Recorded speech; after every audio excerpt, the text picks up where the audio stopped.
բալանսը Եվրոպայի եւ Ռուսաստանի միջև տեսանք, որ Հայաստանում Եվրոպացի բարձրաստիճան պաշտոնյաների մարտակոսը ծիրանի ջեմ էր պատրաստում հայկական ծիրանով, տեսանք ինքն էլ գնաց Եկատերինբուրգ, Ռուսաստան։ Այս պայմաններում ինչպես եք պատկերացնում ընդդիմության հաջողությունը, եթե փաստացի մի կողմում կա լոյալություն նրա իշխանության նկատմամբ, մյուս կողմից էլ ակնհայտ կոնսենսուս։ Այսինքն ինքը որ գնաց Ռուսաստան ինչ եղավ։ Ամեն դեպքում վերականգնեց գնաց ասեց, որ ես ձեր Նիկոլայն եմ։ Հիմա ռուսները կհավատան, չեն հավատա, ես շատ գիտեմ, կտեսնենք։ Պարոն Կարապետյան, մամուլում տեղեկություն է տարածվել, ըստ որի Վլադիմիր Պուտինի հայտարարությունը ընդդիմադիր ուժերի հետ կապված, երբ Նիկոլ Փաշինյանի հետ հանդիպեց, բավականին վատ է անդրադարձել ձեր ռեյտինգի վրա, մինչև ընտրությունը ավելի բարձր է եղել ձեր վարկանիշը, դրանից հետո այդ հանդիպումից հետո բավականին ընկել է։ Դուք կիսում եք այդ տեսակետը, դուք ինքներդ այդպիսի վերլուծություն արել եք։ Մեր ռեյտինգը սկզբից մինչև վերջ շատ բարձր էր, մինչև մեր ձայները չգողացան։ Հենց գողացան, մեր ռեյտինգը ընկավ։ Պարոն Կարապետյան, Սահմանադրական դատարանի որոշումից հետո համատեղ հայտարարություն տարածվեց քաղաքական ուժերի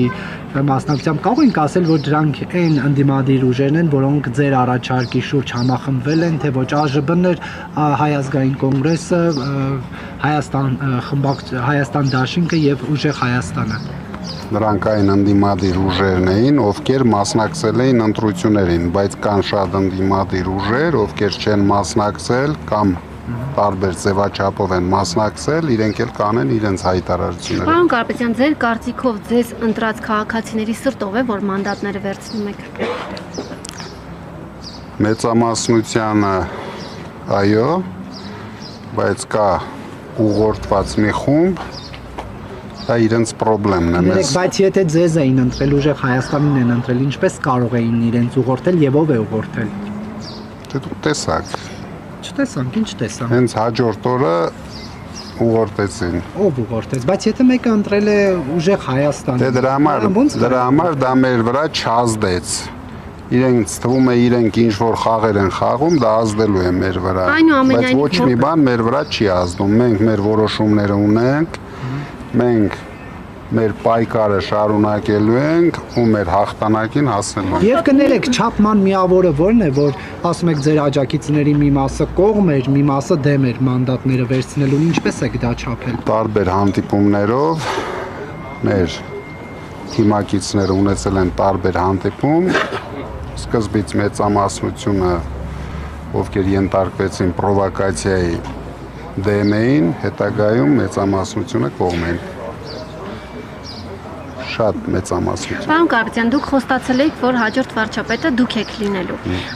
Հիմա խոստանում եմ, ընտրություններով չի հաջողվել դառնալ վարչապետ։ Ինչ լեգիտիմ ճանապարհով եք պատրաստվում հեռացնել Նիկոլ Փաշինյանին։ Ընտրություններով ոչ մեկի չհաջողվեց դառնալ վարչապետ։ Այդ դեպքում ինչու գնացիք այդ ճանապարհով։ Որ ճանապարհով։ Ընտրություններով, հետո դիմում եք ՍԴ, ընդ որում այս Սահմանադրական դատարանի, որի ընդդիմությունը համարում է ոչ լեգիտիմ։ Չիմանանք ով է, մի հատ հիմա հասկացանք։ Կենտրոնական ընտրական հանձնաժողովը ովքեր են այնտեղ։ Բայց քաղաքացիները 7 տարի այդ շրջապտույտի մեջ են։ Հասկացանք, Վարդևանյանը գազ տվեց, բայց փչացած մեքենա դուրս եկավ։ Փորձենք, ամեն ինչ փորձել ենք։ Ինչ բան Կարապետյան, Հաջորդը կմտածենք, հաջորդ քայլը կհայտարարենք։ Եվ մեկ էլ մի հարց, տեսեք, սովորաբար ասում են, այս բռնոցիները վտանգում են Հայաստանի միջազգային տնտեսական վարկանիշը նաև։ Դուք ձեր գործարար ընկերների հետ եթե շփումներ ունեք, ինչ են մտածում, օրինակ Հայաստանում ներդրումներ հնարավոր են այս պարագայում, երբ խոշոր սեփականատերեր են ձերբակալվում։ Այս իշխանության օրոք Հայաստանում համենայն դեպս վերջին տարիներին չեն եղել ներդրումներ, իսկ առավել ևս այս դեպքում ես վստահ եմ չեն էլ լինելու։ Պարոն Կարապետյան, հիմա Ռուսաստանի փակտորներին բախված հայ տնտեսվարողներին ասում են ԵՄ-ի 450 միլիոնանոց շուկան բաց է նրանց առջև։ Դուք ինչպես եք մտածում, արդյոք այս շուկան կարող է իրական այլընտրանք լինել ԵԱՏՄ-ին։ Ես մտածում եմ, թող բարով վայելեն, ես ուրախ կլինեմ, եթե ստացվի, բայց վստահ եմ մի քանի հատ ծիրանք տանեն, մի քանի հատ միգուցե պամիդոր էլ հաջողի տանեն,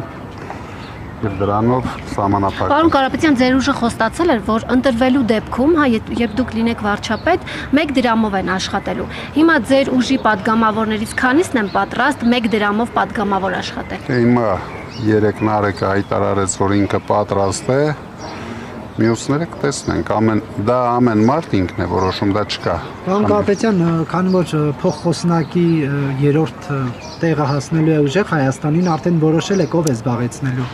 Դա դեռ չենք քննարկել, կքննարկենք, դուք կիմանաք։ Բայց կվերցնեք ամեն դեպքում։ Չենք քննարկել, հենց քննարկեցինք։ Այսինքն դեռ քննարկում եք վերցնել չվերցնելու հարցը։ Քննարկում ենք վերցնել Իսկ ինչու, եթե դա օրենքով հասնում է ուժեղ Հայաստանին, ինչու ազգային ժողովի նախագահությունում տարբեր կարծիքներ կան թիմի մեջ, դա արդեն ժողովրդի հետ կապ չունի, թիմի մեջ տարբեր կարծիքներ կան։ Դուք հակված եք վերցնել, թե չվերցնելու, ձեր անձնական տեսակետը ո՞րն է։ Իմ անձնական տեսակետը հենց թիմի հետ քննարկեցինք, ձևավորեմ իմ անձնական տեսակետը։ Պարոն Կարապետյան, դուք 300,000 աշխատատեղ եք Խոստանում ստեղծել, եթե լինեիք վարչապետ, հա։ Հիմա քանի որ չեք եղել վարչապետ, հնարավոր է հանուն Հայաստանի Հանրապետության մի կողմ թողնեք այս իշխանությունների հետ ձեր տարաձայնությունները եւ այդ 300,000 աշխատատեղ ստեղծելու, այսպես ասած, փաթեթը առանց իշխանության 300,000 աշխատատեղ ստեղծելը շատ դժվար է, բայց մենք մեր աշխատատեղերը ամեն օր ստեղծելու ենք, դուք էլ դա տեսնելու եք։ Նոր գործարաններ լինելու։ Անպայման։ Եվ պարոն Կարապետյան, ձեր անձնագրի գործերում, հա, ռուսական անձնագրի գործերում, ի վերջո FSB նշումը ինչով էր, ինչի հետ էր կապված։ Փաշինյանի պատվերով։ Այսինքն Նիկոլ Փաշինյանը կարող է Ռուսաստանի կառույցներին ասել, որ ձեր անձնական գործերում ինքը նորմալ, հեսա տեսնենք ինչ է ասել Միշուստինին։ Ինքը նորմալ դեր ունի այնտեղ, մի կասկածեք, նորմալ հնարավորություններ ունի այդ կառույցներում, դրանով էլ պայքարեց մեր դեմ։ Ասեք Ռուսամեդը Ռուսաստանի հայ իշխանությունների Նիկոլ Փաշինյանը Ռուսաստանի ինքը ոչ միայն Ռուսամեդ, ինքը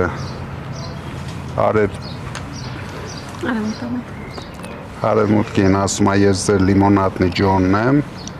ռուսներին ասում է ես ձեր Նիկոլային եմ, հիմա ով ինչքան հավատում է, այդքան էլ հավատում է։ Այնտեղ միամիտ են, որ բանան անեն Նիկոլ Փաշինյանին չասի հավատալ։ Նիկոլ Փաշինյանը կարողանում է, ինչպես հայ ժողովրդին խապեց այսքան տարի, այդպես էլ այդ երկրներին է խապում։ Պարոն Կարապետյան, ազգային ժողովի Երբ դու ընդունակ ես խապելու, մի վարքան Տիգրան, ընդունակ ես խապելու, դու խապում ես միշտ, ու կապ չունի ում ես խապում, բոլորին խապում ես, իսկ ինքը տարիներ շարունակ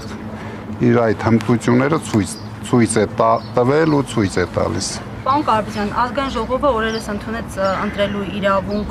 ունենալու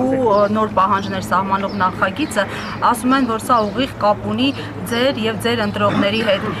Ինչի համար է այս հապճեպությունը ընդունել այդ օրինագիծը նոր ընտրությունների են պատրաստվում։ Իրենք դրանով թաքցրեցին այն մանիպուլյացիաները,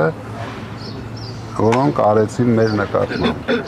Բացարձակ մեզ համար նշանակություն չունի, որտեղից են գալիս, ովքեր են ընտրում, մենք հենվում ենք հայ ժողովրդի վրա։ Դրա համար դրանով իրենք ծածկեցին իրենց ստերը, որ նախընտրական փուլում իրագործում էին մեր նկատմամբ։ Այսինքն այդ աղմուկը ուզեցին փաստագրեն։ Այդ աղմուկը չկար, իրենք հնարեցին, իրենք հորինեցին, իրենք ձևավորեցին այդ աղմուկը, հիմա էլ ժամանակն է դա ինչ-որ ձևի չեզոքացվեցին։ Եվ պարոն Կարապետյան, կարծեք 2 օր անց ձեր խափամիջոցի հարցն է դարձյալ քննվելու, դատարանից ինչ եք ակնկալում այս անգամ հաշվի առնելով, որ իրավիճակը հետընտրական է։ Այս անգամ չգիտեմ ինչ եմ ակնկալում, դատարանը կորոշի։ Պարոն Կարապետյան, նախընտրական շրջանում ասում եք, որ փոփոխությունները հիմնականում մարզերից եք սկսելու։ Հիմա ինչ-որ բան փոխվել է ձեր քաղաքականության մեջ։ Էլի մարզերից ներդրումների մարզերից սկսելու ենք, մասնակցել ենք բոլոր ոչ բոլոր, հիմնական թիմ ընտրություններին, դա լինելու է մեր գաղտնի ծրագրերի մաս, տանելու ենք հաղթանակներ, դուք էլ կտեսնեք։ Պարոն Կարապետյան, դուք տեղյակ եք եղել, որ ՀԵՑ-ը ձեր այլ ընկերություններից գնումներ է կատարել իր կարիքների համար, թե որ Դա խնդրարույց համարել է, թե ոչ։ Դե հիմա չի կատարում։ Դուք էլ նայեք հեծի վիճակը։ Ասում են հիմա 50 միլիոնյա բանը ֆինանսական պարտավորություն են կատարել հայտարարում են, հա։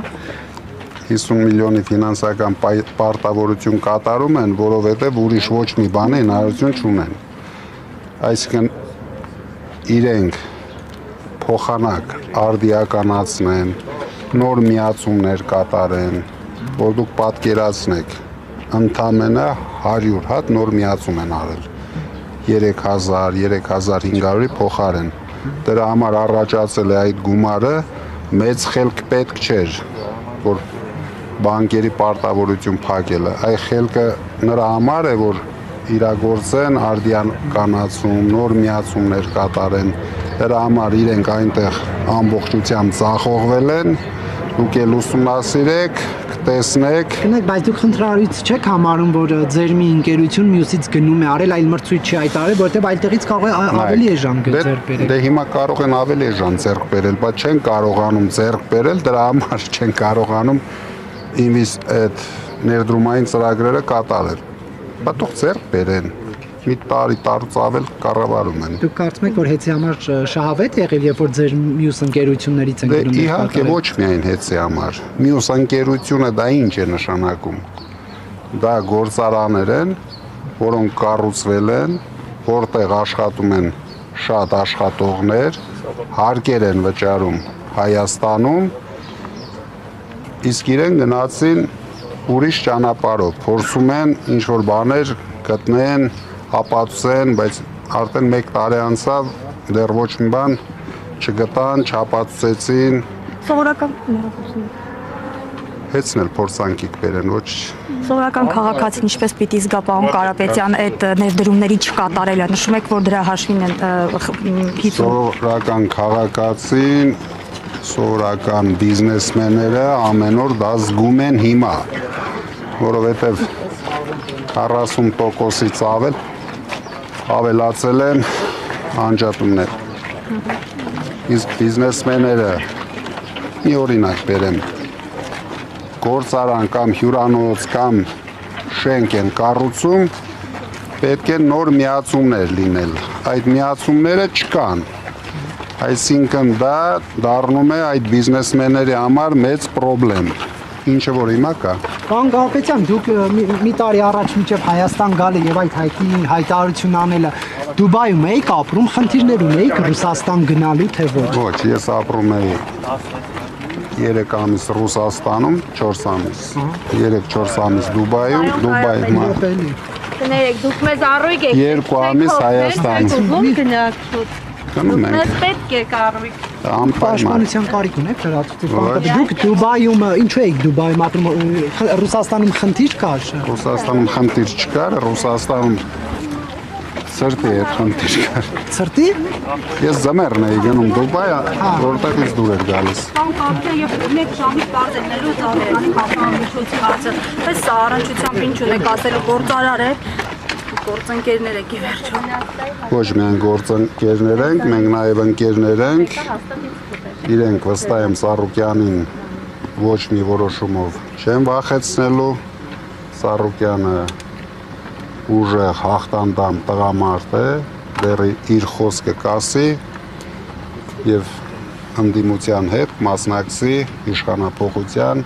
բոլոր ծրագրերին։ Պարոն Կարապետյան, եւ ինձ հարցազրույցի առաջարկի հետ կապված ինչ մտածեցիք։ Էլի հարց ունեք, նկատի ունեմ Տիգրան հետ պայմանավորվեք, էլի։ Դուք այսինքն ձեր համաձայնությունը տալիս, դուք դեմ չեք։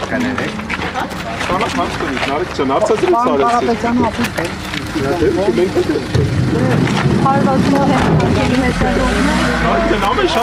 Armenia Today հարգելի հետևողներ, ավարտվեց Սամվել Կարապետյանի գործով հերթական դատական նիստը, այսօր քննվում էր